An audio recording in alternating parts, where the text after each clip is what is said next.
Hello दोस्तों, now we today start work, power and energy. The first topic, what is work?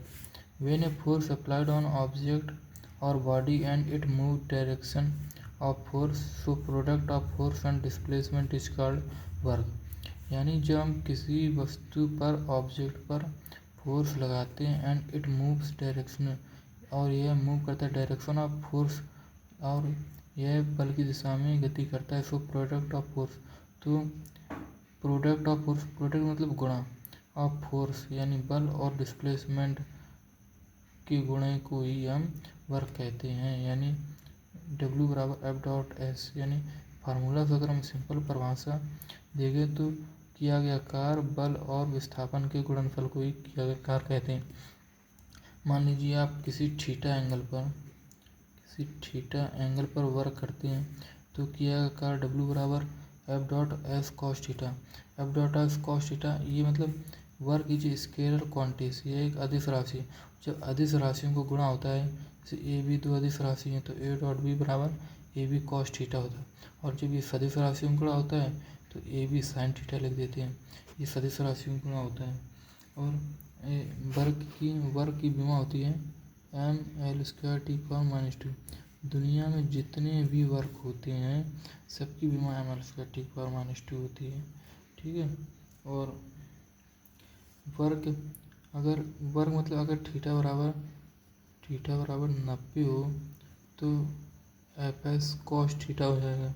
और F S cos theta high school में angle ये याद किए होंगे तो कॉस 90 का मान होता है 0, तो टोटली वर्क 0 हो जाएगा।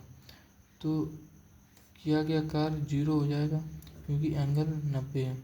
अगर आपको कार्य करना है तो 0 से 45 करिए, 45 से 90 ना होने दीजिए क्योंकि कॉस 90 की वैल्यू 0 थी। आप एक क्वेश्चन बहुत फेमस है कि जब कोई कुली अपने सिर पर बैग रख के चलता है एक जगह से दूसरी जगह पर, जब कुली अपने सिर पर बैग रख लेता है तो अगर वो सीधा है तो बनने वाला एंगल बिल्कुल पैरेलल हो, बिल्कुल मतलब लंबवत हो जाता है, बिल्कुल सीधा। थीटा बराबर 90 हो जाता है, इसलिए किया गया कार्य 0 हो जाता है। और इसलिए मतलब बहुत अच्छा फेमस क्वेश्चन है कि कुली द्वारा किया गया कितना होगा, तो कुली द्वारा किया गया कार्य उस वक्त आपका 0 हो जाता है। और इसी किया गया कार्य तो एक इलेक्ट्रॉन वोल्ट, ये इलेक्ट्रॉन वोल्ट मतलब कार की विमा होती है। इलेक्ट्रॉन वोल्ट कार के मात्रक होते हैं ये इलेक्ट्रॉन वोल्ट। तो इसकी वैल्यू होती है एक इलेक्ट्रॉन वोल्ट कितने के बराबर होते हैं, तो 1.6 × 10⁻⁹ जूल। आप इसे मतलब सीधे याद कर लीजिए। ऐसा क्वेश्चन जब पूछा जाता है कि इलेक्ट्रॉन वोल्ट किसका मात्रक है तो कार का मात्रक होता है। और इसे मेगा इलेक्ट्रॉन वोल्ट, एक मेगा यानी मेगा की वैल्यू होती है 10⁻6, 10⁻6 को मेगा कहते हैं। यानी 1.6 × 10⁻⁹ गुणा 10⁻6 करें तो 1.6 × 10⁻⁹ में से 6 गए -13, यानी एक मेगा इलेक्ट्रॉन वोल्ट बराबर 1.6 × 10⁻⁻13। अब एक इसके बाद हम डिस्कस करते हैं चेंजिंग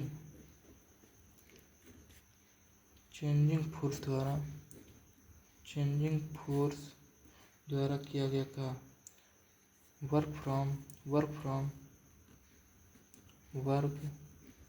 फ्रॉम चेंजिंग फोर्स, यानी प्रवृत्ति बल द्वारा किया गया कार्य का इस आप फार्मूला याद कर लीजिए क्योंकि इंटीग्रल आपके बस की बात नहीं है। A to B F dot D S integral आप कर नहीं पाएंगे तो आपके लिए बेकार चीज़ है। जिनको इंटीग्रल आता है उनके लिए ये रबड़ी चीज़ है, रबड़ी।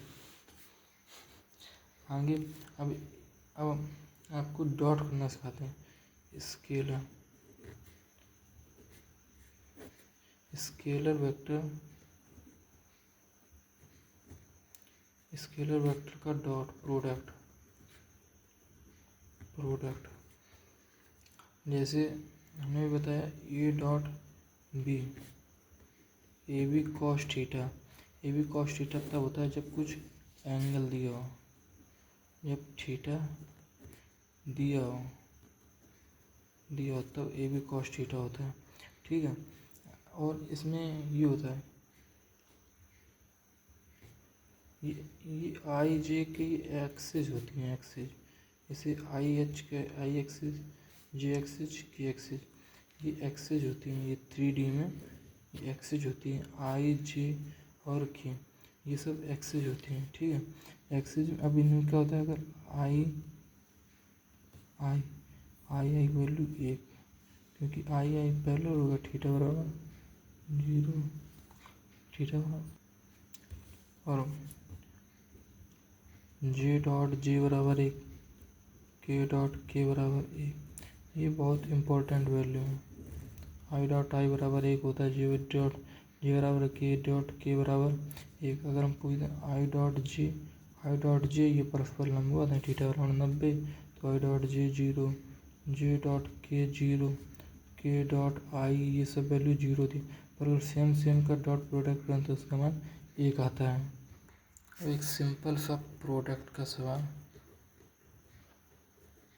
अगर ए वेक्टर बराबर 2i plus 3j plus 4k हो और बी बराबर 2i plus 4j plus 3k हो, तो ए डॉट बी क्या होगा।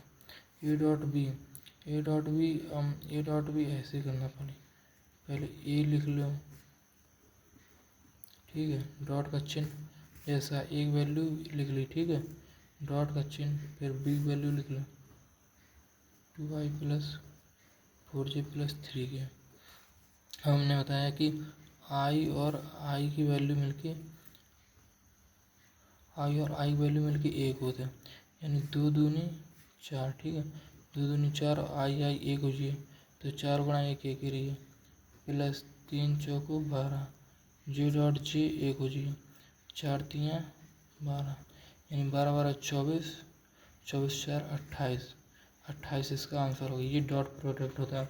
अगर हम ऐसा कर देते हैं 2i प्लस 3j ए बराबर और बी बराबर 2i प्लस 3k।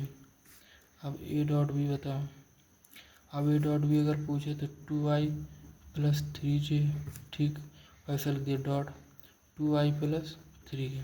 हमने बताया कि आई डॉट आई 1 बनाता है, तो 2 दूनी 4, पर यहाँ पर 3j और k, जब j और k गुणा होगा तो j और डॉट k बराबर 0 बताया था, तो ये दोनों 0 हो जाएंगे, यानी 4 प्लस 0 यानी 4 आंसर होगा। ये होता है डॉट प्रोडक्ट, ये आपको आना बहुत ज़रूरी है। Next topic, non conservative force, बोले तो आसान अच्छी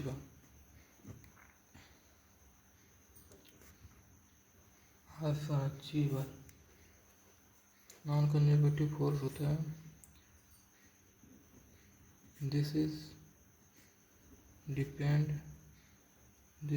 डिपेंड ऑन पाथ, यानी ये पथ पर निर्भर करता है, ये पथ पर निर्भर करने वाले कौन कौन से वाले हैं, जैसे अभी आगे आप पढ़ाएंगे घर्षण बल, यानी बोले तो फ्रिक्शन फोर्स यानी होता है जब आप चलते हैं या जो दो चीज़ें घिट्टी यानी रगड़ी जाती है आपस में, उसी को हम फ्रिक्शन फोर्स बोलते हैं। यानी जब ये पथ पर निर्भर करता है तभी रगड़ सकते, चल सकते हैं, तो यही होता है फ्रिक्शन बल। और होता है श्यान बल, एक होता है विस्कस फोर्स होता है जो जब पानी बहता है तो उनके बीच लगता है, ये भी पथ पर निर्भर करता है, यही नॉन कंजर्वेटिव फोर्स होते हैं। और एक होता है conservative force,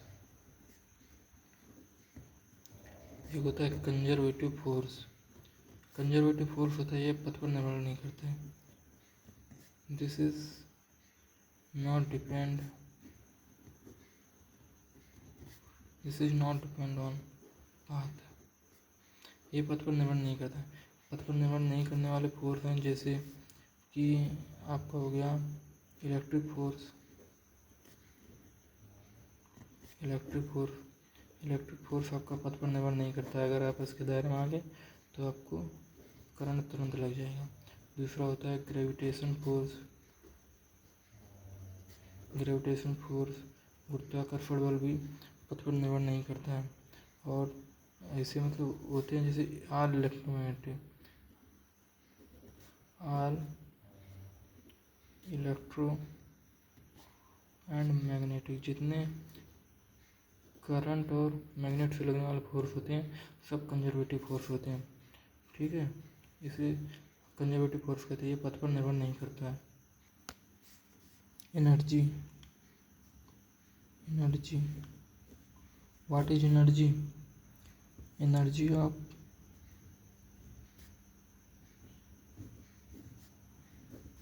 of the body, energy of the body, it is capacity to doing work, it is capacity to doing work, it is capacity to doing work, it is capacity to doing work is called energy। Energy में आपको इतना याद रखना है कि energy का मात्रक joule होता है। The unit is joule. एक जूल, ये इम्पोर्टेंट है, एक जूल बराबर 10⁻7 अर्ग। एक जूल बराबर 10⁻7 अर्ग। यहाँ पर जूल जो ऐसा यूनिट है और अर्ग जो है वो सीजीएस यानी सेंटीग्राम और सेकंड, सीजीएस यूनिट है, इसलिए ये इम्पोर्टेंट है। अब दो छोटी छोटी एनर्जी हैं, इस काइनेटिक एनर्जी, इनका आपको फार्मूला याद होना चाहिए। फार्मूला बहुत इम्पोर्टेंट है, फार्मूला इसका बहुत important. Kinetic energy, what is kinetic energy? यानी गतिज ऊर्जा। गतिज ऊर्जा बोले जब कोई वस्तु चलती है तो उनके जो एनर्जी का आवश्यकता है उसको गतिज ऊर्जा कहते हैं। आपको इतना सब नहीं याद करना, केवल फार्मूला याद करना है। गतिज ऊर्जा के बराबर half M V square. M बोले तो द्रव्यमान, एम द्रव्यमान होता है और वी वेग होता है, वी वेग होता है। वेग का स्क्वायर कर दो और द्रव्यमान आधे, इन दोनों गुणा करके उसका आधा कर दो, उसको ही काइनेटिक एनर्जी कहते हैं। अब काइनेटिक एनर्जी की बात आ जाए, स्थितिज ऊर्जा बोले तो potential energy,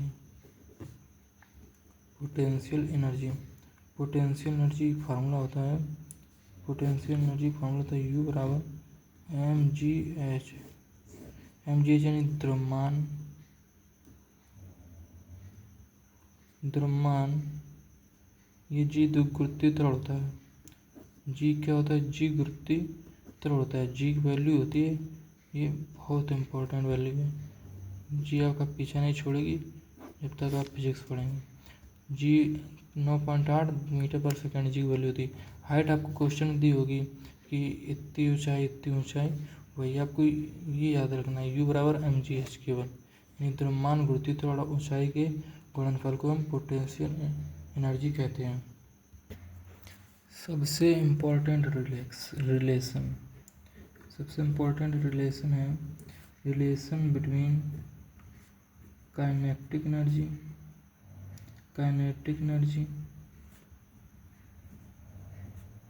and momentum.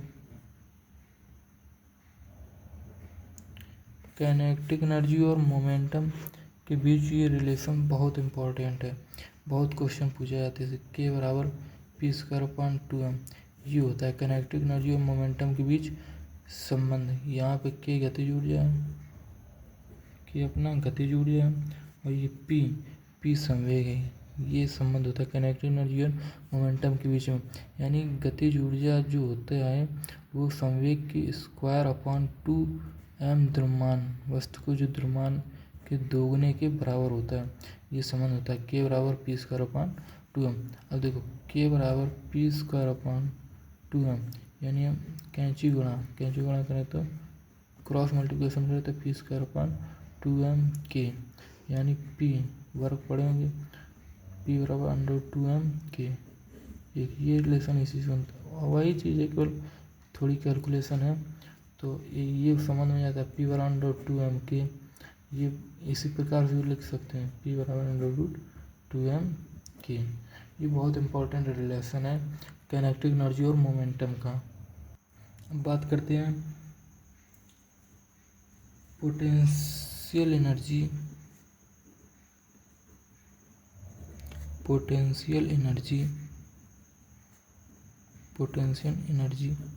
In spring में पोटेंशियल एनर्जी U बराबर हाफ के एक्स स्क्वायर। के यू होता है स्प्रिंग नियतांक, इसको बोलते हैं स्प्रिंग नियतांक। इससे क्वेश्चन आएगा तो स्प्रिंग नियतांक तो पेपर में देता है। और ये एक्स स्क्वायर होता है मतलब वृद्धि। अगर ऐसा क्वेश्चन आता है कि एक स्प्रिंग पकड़ के इसको इतना मीटर खींच दिया गया तो उसमें संचित ऊर्जा का है, तो यानी समझ लो पोटेंशियल एनर्जी पूछ रहा है। संचित ऊर्जा तो वही स्क्वायर करना। तो अगर कहते 2 मीटर खींच दिया तो और बल नियतांक 4 है, बल नियतांक की वैल्यू आपको 4 दे दी और कह दिया 2 मीटर खींच दिया तो 1/2 4 इंटू 2 मीटर खींच दिया तो इसका स्क्वायर 4, यानी 2 दूनी 4 4 दूनी 8। संचित स्थितिज ऊर्जा कितनी होगी तो 8 जूल। ऐसे क्वेश्चन आते हैं। बल ये फार्मूला याद रखो, U बराबर हाफ के x square. Potential energy in spring. अब आ जाओ work energy theorem. Work energy theorem ये बहुत इम्पोर्टेंट। वर्क एनर्जी थ्योरम का साफ कहना है कि किया गया कार्य जो होगा वो द वर्क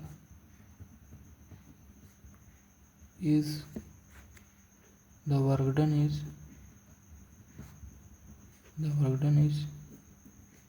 equal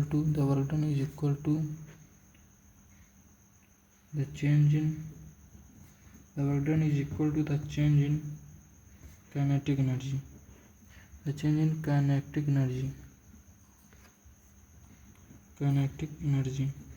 इसी को वर्क एनर्जी थ्योरम कहते हैं। यानी W बराबर डेल्टा के यानी के इनर्शिया माइनस आई मतलब इनर्शिया यानी प्रारंभिक, और के फार्मूला बताया या काइनेटिक एनर्जी के बराबर हाफ एम वी स्क्वायर, और फाइनल वाले को मान लेते हैं half M U square. W बराबर हाफ एम कॉमन ले लो V square minus U square. ये वर्क और एनर्जी थ्योरम का ये फार्मूला होता है। W बराबर half M V square minus U square. आपका chapter the end. Work energy theorem आपका चैप्टर, बस इतनी इसमें थ्योरी है। पूरा क्वेश्चन आप इसे प्रैक्टिस कर लेना, क्वेश्चन खत्म।